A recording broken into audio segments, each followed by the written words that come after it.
But we got bluefish today. Some fishermen say algae in Maryland coastal bays has gotten out of control, clogging fishing nets, rods, and engines. And even worse, experts say the large amount of algae is sucking up all of the oxygen, leaving some flounder, clams, and crabs on his last breath.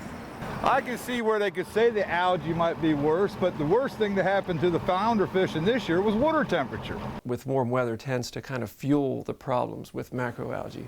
Dave Wilson is the director of the Maryland Coastal Bay program. He says warm weather is just one of many factors in this year's algae spike. When it rains, all this water goes into these areas and flies out into the coastal bays. Wilson lies much of the blame on stormwater and sewer runoff. He believes it all ends up in coastal bays, feeding the algae problem.